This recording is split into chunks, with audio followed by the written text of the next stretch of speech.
అనాథల మధురాలను వీక్షించి సబ్స్క్రైబ్ చేయండి. గంట కొట్టి లైక్ చేసి షేర్ చేయండి. మా అనాథ బతుకుల చిందరవందర జీవితాలను మెరుగుపరిచే వెలుగు చూపండి.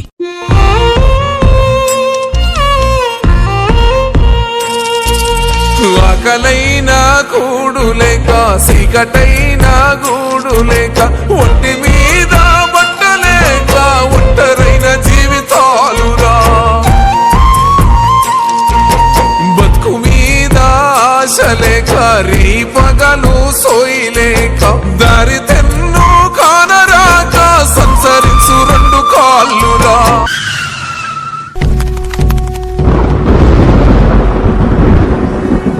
బ్రహ్మయ్యవరో ఈ బతుకుల మలినాల తరరాత రాసిన బ్రహ్మయ్యవరో, నాన్నయ్యవరో ఈ తెరచాటు నవ్వుల నరకాన్ని పూసిన దేవుడెవ్వడో. ఆకలైనా కూడులేక, సీకటైనా గూడులేక, ఒంటి మీద బట్టలేక, ఒంటరైన జీవితాలురా.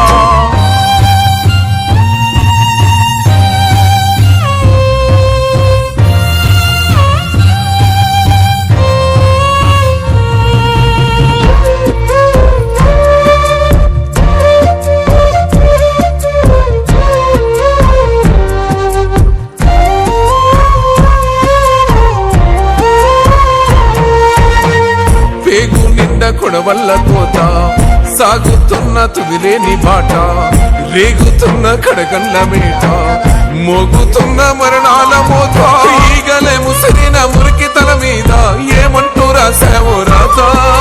లోకమే మరిచిన మీ బతుకు అంతా భారంగా మారింది కన్నా. అమ్మాయెవ్వరో ఈ బతుకుల్ల మరణాల తరరాత. అందరికీ నమస్కారం. ముఖ్యంగా ఈ కార్యక్రమానికి చేసినటువంటి మన గ్రామ ప్రథమ పౌరుడు, గ్రామ పంచాయతీ సర్పంచ్ గారికి, అలాగే మన తుమ్మలబంద గ్రామంలో గల యువతి యువకులకు, స్థానిక జన పెద్దలకు, స్థానిక ప్రజానీకానికి మరియు మంప గ్రామ పంచాయతీ వార్డు సభ్యులకు నా సంక్రాంతి శుభాకాంక్షలు తెలియజేస్తున్నాను. ముఖ్యంగా బాధాకరమైన విషయం ఏంటంటే, నేను గత నెలలోని వాట్సాప్ గ్రూప్లో పేపర్లో చూశాను. మన స్థానిక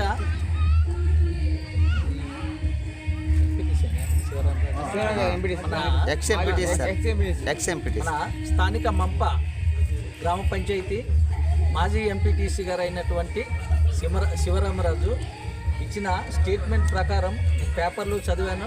అలాగే వాట్సాప్లో గ్రూప్లో చూసి నాకైతే చాలా బాధ అనిపించింది.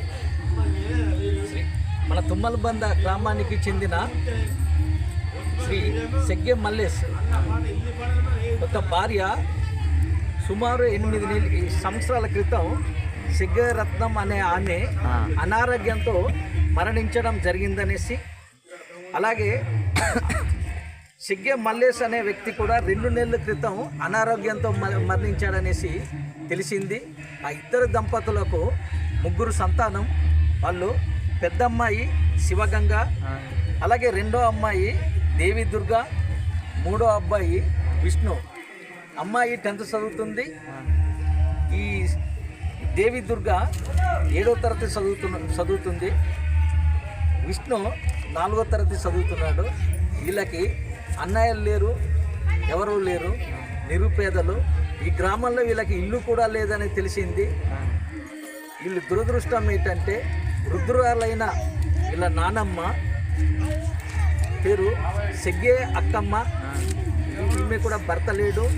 ఈమె ప్రభుత్వం నుండి వచ్చిన పింఛను తీసుకుంటూ వీళ్ళు 3కి చదివిస్తుందనేసి తెలిసింది. నేనైతే చాలా బాధపడ్డాను. సంక్రాంతి పండగ అంటే మనందరికీ పెద్ద పండగ. మన పిల్లలు మనం సంతోషంగా ఉంటే చాలదు. ఇటువంటి పిల్లలు ఎప్పుడైతే వీళ్ళు కూడా కొత్త బట్టలు కట్టుకొని సంతోషంగా పండగ రోజు ఉన్నారో మనందరం కూడా పండగ చేసుకున్నట్టే లెక్క. పెద్ద వయసులో ఉన్న మన తల్లిదండ్రులు చనిపోతేనే మనం తట్టుకోలేకపోతున్నాము. ఎంతో మానసికంగా బాధపడుతున్న రోజులు ఇవి. అలాంటి రోజుల్లోని ఈ కుర్రోడు ఉన్నాడు, తల్లి ఎలా ఉన్నది ఈ అబ్బాయికి ఇప్పుడు గుర్తుపట్టలేడు. ఈ అబ్బాయి 12 సంవత్సరాలు, 8 సంవత్సరాల క్రితమే తల్లి చనిపోయిందంట. అలాగే పిల్లలు పాపం అంతా దిగులుతో వీళ్ళు బ్రతుకుతున్నారు. ముందుగా అభినందించవలసిన విషయం ఏంటంటే ఈ ముసలామె ప్రభుత్వ పింఛన్తో అవకాశం ఎవరైనా పిలిస్తే కూలి పనులు చేసుకుంటూ వీళ్ళు ముగ్గురికి కూడా ఎటువంటి ఇబ్బంది లేకుండా నాకు ప్రాణం ఉన్నంత వరకు సార్ వీళ్ళకి పెద్ద చదువులు చదివిస్తానో లేదో తెలియదు, కానీ వీళ్ళకి పెంచడానికైతే నేను ప్రయత్నం చేస్తాను సార్. తల్లిదండ్రులు ఉన్న పిల్లల కంటే వీళ్ళు కూడా అలాగే సంతోషంగా ఉండాలని నా కోరిక. కానీ నా వచ్చే ఆదాయము ప్రభుత్వ పింఛనే సార్. ఆ పింఛన్తోనే నేను ప్రభుత్వ హాస్టల్లో జాయిన్ చేసి వీళ్ళకి చదివించాలి అనేసి అనుకుంటున్నాను సార్ అనేసి ఆమె చెప్పి ఇప్పుడు నా ముందు ఏడ్చింది. నాకు చాలా బాధ అనిపించింది. మనందరం కూడా ఒక మానవతా దృక్పథంతో ఆలోచించాలి. ఎందుకంటే మన పిల్లలకి మనం ఎలా చూసుకుంటామో ఈ తల్లిదండ్రులు లేని పిల్లలకి కూడా ఆ విధంగా చూసుకోవాలి. అందరూ బాగుండాలి, అందులో మనం ఉండాలి, అందరు పిల్లలు చదవాలి, అందులో మన పిల్లలు కూడా ఉండాలి అనే కాన్సెప్ట్తోని మనందరం కూడా ఇటువంటి పిల్లలకి హెల్ప్ చేయాలి. హెల్ప్ అంటే ఏం లేదు, ఇలా చదువుకి మనం కోఆపరేట్ చేయాలి అనేసి మీ అందరికీ నేను కోరుతూ, నేను ముఖ్యంగా ఈరోజు ఏంటంటే పండగ దినం కాబట్టి వీళ్ళు ఎటువంటి ఇబ్బంది కలగకూడదు అనే ఉద్దేశంతో పాపకి బట్టలు, ఈ పాపకి బట్టలు, అబ్బాయికి బట్టలు, ఈ ముగ్గురికి పెంచుతున్న నానమ్మ కూడా నేను బట్టలు తీసుకొని వచ్చాను. నేను యాక్చువల్గా ఏ సైజు ఉంటారో ఎంత ఉంటారో నాకైతే తెలియదు. వాట్సాప్లో పేపర్లో పెట్టిన ఫోటోలు పెట్టేసి అంచనాతో మా మిసెస్ మేము చింతపల్లిలోని కొనడం జరిగింది. నా పేరు దుమ్మంతి సత్యనారాయణ, మాది కొయ్యూరే. నేను మీకు తెలియకపోవచ్చు, మీరు కూడా నాకు చాలామంది పరిచయం లేదు. మన సర్పంచ్ గారు మాకు బాగా తెలుసు, అలాగే మన వీరబాబు గారు తెలుసు. ఇక పైనుండి పిల్లలకి చదువు విషయంలోని ఎప్పుడైనా ఏ అవసరం ఉన్నా కానీ, ఫీజులు కట్టడమైనా కానీ, పుస్తకాలు ఏమైనా కావాల్సినట్లయితే నా ఫోన్ నెంబర్ ఇచ్చేసి వీళ్ళకి వెళ్తాను నేను. వీళ్ళు నాకు ఫోన్ చేసినట్లయితే వీళ్ళ చదువుకు వీలైనంత వరకు నేను సహాయం చేస్తాను. నేను కూడా రెవెన్యూ డిపార్ట్మెంట్లో ఉద్యోగం చేస్తున్నాను. ఇటువంటి వాళ్ళు సంతోషంగా ఉన్నప్పుడే మన పిల్లలు కూడా సంతోషంగా ఉంటారు అనేసి మనం ఆలోచించాలి. ఇప్పుడు ఈ పిల్లలకి నేను తీసుకుని వచ్చిన బట్టలు, కొంత డబ్బులు కూడా నేను ఇస్తాను. నేను వీళ్ళు హాస్టల్కి వెళ్ళాలి కాబట్టి. పాప 10th చదువుతుంది, బాధలు పడకూడదు. వచ్చిన బ్యాంకులు కొనుక్కోవాలి, మోడల్ పేపర్స్ కొనుక్కోవాలి, ఇవన్నీ రకరకాల ఖర్చులు ఉంటాయి. వీళ్ళకి మార్చిలో ఎగ్జామ్స్ ఉన్నాయి కాబట్టి కొద్దిగా డబ్బులు ఇస్తాను. అమ్మ నా ఫోన్ నెంబర్ కూడా ఇస్తాను నేను. మీరు ఏమైనా చదువుకు సంబంధించిన అవసరాలు, ఫీజులు కట్టడం కానీ, పుస్తకాలు కానీ, ఇటువంటి ఏమైనా సమస్య ఉంటే నాకు ఆల్రెడీ మీరు ఫోన్ చేస్తే చాలు, నేను స్పందించి మీకు ఎడ్యుకేషన్కి నేను సపోర్ట్ చేస్తాను. మీరేం దిగులు చెందవద్దు. తల్లిదండ్రులు లేకపోయినా కానీ వాళ్ళంటి వాళ్ళు అందరం మీకు తోడుగా ఉంటాము. మీ చదువులోని మీ భవిష్యత్తుకు మేము వెనక ఉంటాము. మీరు మంచిగా చదువుకొని మంచి ఉద్యోగం సంపాదించి మీకు పోషిస్తున్న మీ నాన్నమ్మకు రుణం తీర్చుకోవాలనేసి నేను కోరుచున్నాను. రాసిన బ్రహ్మ ఎవ్వరో, నాన్న ఎవ్వరో, ఈ తరచాటు నవ్వుల్లో నరకాన్ని పూసిన దేవుడెవ్వడో. ఆకలైన కూడు లేక, చీకటైన గూడు లేక, ఒంటి మీద బట్టలేక ఒంటరైన జీవితాలురా.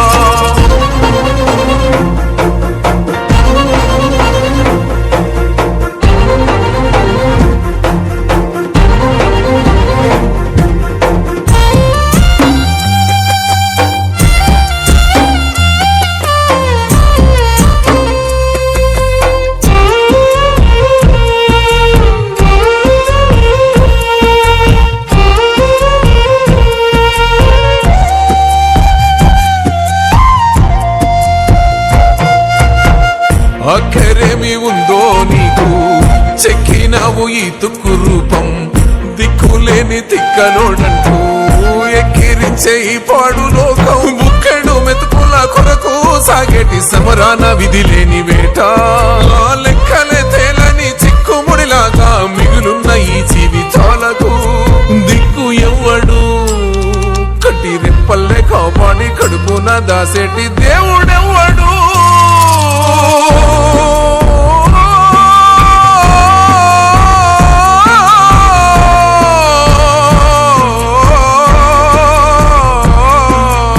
అమ్మ ఎవ్వరు ఈ బతుకుల మరణాల తలరాత రాసిన బ్రహ్మ ఎవ్వరు నాన్న ఎవ్వరు ఈ తెరచాటు నవ్వుల్లో నరకాన్ని పూసిన దేవుడెవ్వడో ఆకలైనా కూడు లేక చీకటైనా గూడు లేక ఒంటి మీద బట్టలేక ఒంటరైన జీవితాలురా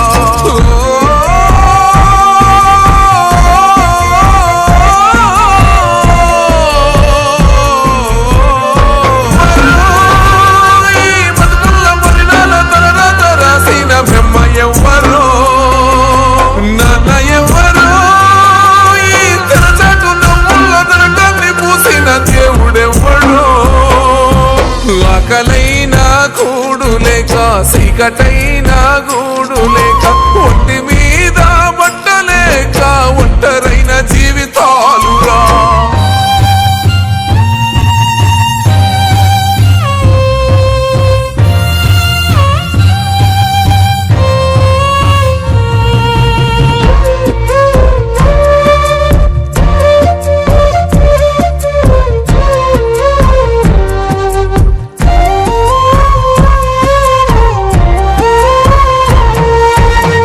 పేగు నిండా కొడవల్ల కోత సాగుతున్న తుదిలేని బాట రేగుతున్న కడగండ్ల మేట మోగుతున్న మరణాల మోత ఈగలే ముసిరిన మురికి తల మీద ఏమంటూ రాసావో రాత లోకమే మరిచిన మీ బతుకు అంతా భారంగా మారింది కన్నా అమ్మ ఎవ్వరు ఈ బతుకుల మరణాల తలరాత రాసిన బ్రహ్మ ఎవ్వరు ఇప్పుడు స్కూల్కి వెళ్ళాలి కాబట్టి ఖర్చులు ఉండాలి,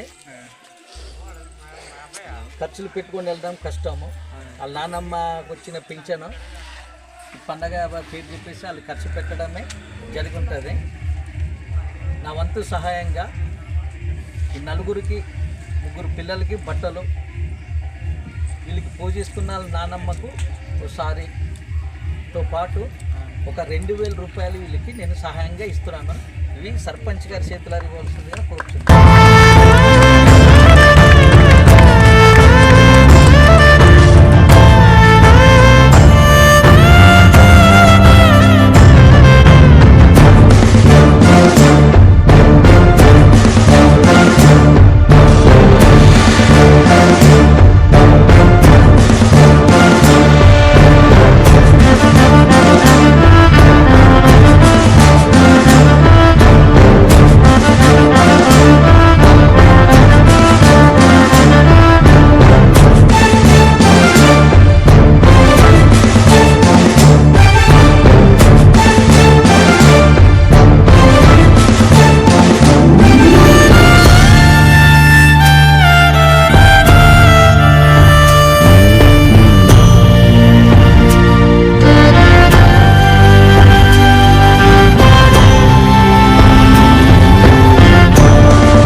అనాథల మధురాలను వీక్షించి సబ్స్క్రైబ్ చేయండి. గంట కొట్టి లైక్ చేసి షేర్ చేయండి. మా అనాథ బతుకుల చిందరవందర జీవితాలను మెరుగుపరిచే వెలుగు చూపండి.